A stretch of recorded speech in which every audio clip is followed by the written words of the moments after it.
Hey, what is up everybody? How are you guys doing? Thanks for checking out this video. Any support for the channel is awesome. I do appreciate it. Today I want to talk about being a pessimist.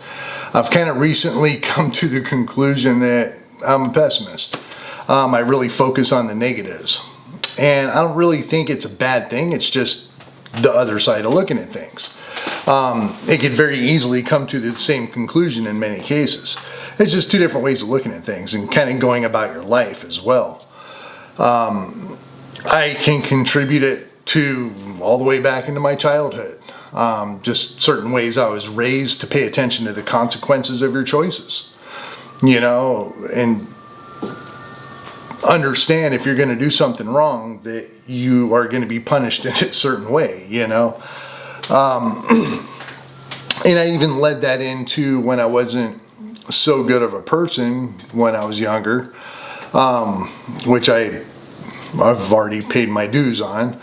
But I would look at things in a way of consequence first and reward second. You know, the opposite of the stock market. Most people will look at the reward. Okay, I've got, 80 points I can gain here till the next inflection point or something. Not going to get into trading stuff, but what can I lose? You know, I would look at it, if I get in here, what can I lose? If that maxes out, what's going to be worth it on top for the gains and reward? That ratio, is it going to be worth it? But I usually go all the way to the bottom and all the way to the top.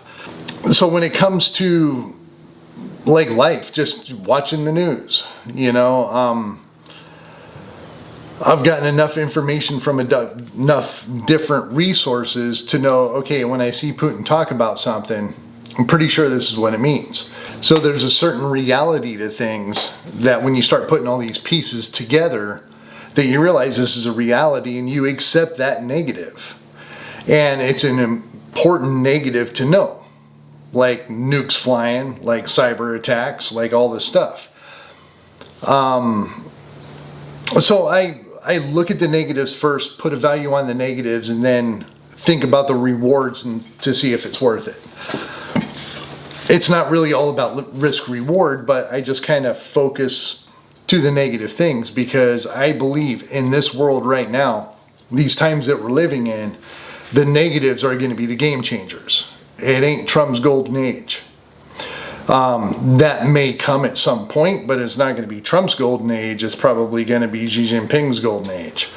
That has yet to be seen. I think focusing on the negatives, realizing all this stuff is what makes us preppers. I think most preppers are 100% pessimist.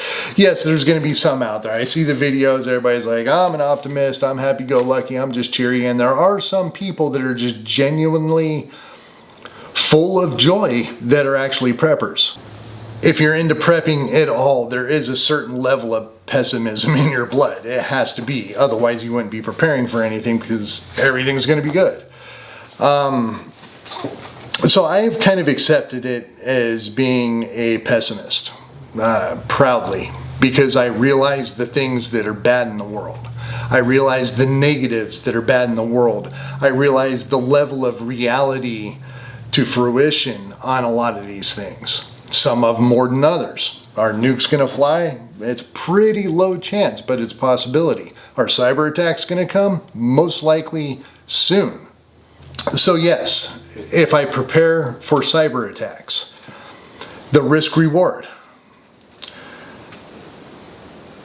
I'm going to lose certain things. I mean, the risky part of it, I should say it like that, the risky part of it is the cyber attack coming in, shutting down services, shutting down electric, shutting down phone service, internet, things like that. The prepping side of it as the reward, well, I can get used to not being on the internet. I can get backup things that don't have to do with the internet, like a portable radio, GMRS radio, which we have one of those, walkie-talkies, we have some of those. We have ways to communicate, we have ways to get information. So the cost to do those things, maybe I don't know, $100. They were all pretty cheap compared to not accepting that negative and just letting life flow and then getting slammed with all these cyber attacks and losing everything and having no backups or nothing. That's a pretty easy decision. I'll spend that $100. When it comes to food supplies, if we lose our food, if we lose access to food, transit systems, global trade can impact it, all these different things. You lose food, well, you die, or you become a madman armed, which most people will be armed with something from a stick to a 50 cal, whatever. And you go do violence or whatever you need to do to get food.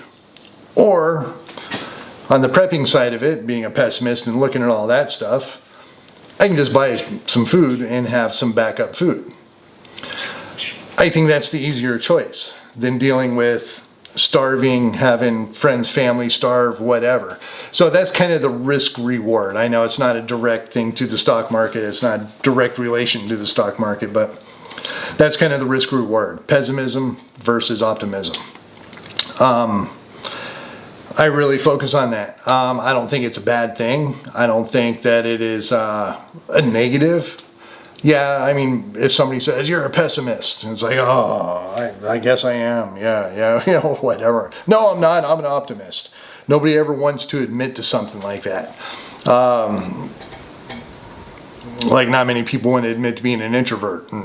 Just it is who I am. Me is who me is. Whatever Popeye's saying was back in the day. I am who me am. I forget, he talked weird. Anyway, Popeye. I am who I am, and I'm going to use the tools that I have physically and mentally to get through what I need to get through, and being a pessimist is part of that. I'm going to embrace it. I'm going to try to keep it in check because I know people around me don't want the pessimism. So you got to kind of dial it back and keep it in. But even when I go out and I'm in public, I'm at an event, I'm around large groups of people, I'm just shopping at Walmart, I still have this pessimism running through my head. Like, okay, what can happen in this situation? Where would I go? How would I deal with it? Et cetera, et cetera. Situational awareness and whatnot. Never leaves me. Just constantly thinking about it. But I can still go out and have a good time. Just in between those good times when other conversations are going on, my head kind of starts turning or, whatever. Pay attention to stuff. So anyway, just kind of want to talk about pessimism. Being a pessimist, and don't hide it. A lot of people say that I'm not a pessimist, I'm a realist. Well, that's kind of true. But if you're ever wrong, the optimist is the realist. So that's going to go both kind of way. That's going to go both ways. I got a string on the back of my hat that keeps tickling my neck, and that drives me nuts when I'm in this wasp spider infested territory. But anyway, that's besides the point.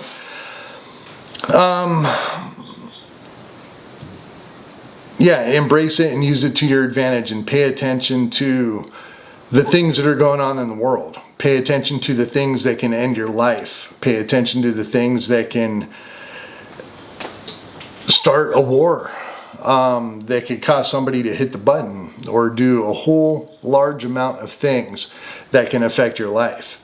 If you pay attention to those, you realize you might have to do something about it, which in turn makes you a prepper. So I don't know. Are preppers pessimists? Yeah, I think they kind of are. There's a few rare examples out there, but yeah. Anyway, I will go ahead and leave it with that. Everybody have a happy day, right? Enjoy it. You don't always have to be a pessimist, but always think about those negative things that can impact your life in any given situation. So yeah, just kind of wanted to talk about that. Don't be ashamed of it and whatnot. So embrace it. I will leave it with that. I will talk to you guys next time. Till then, peace.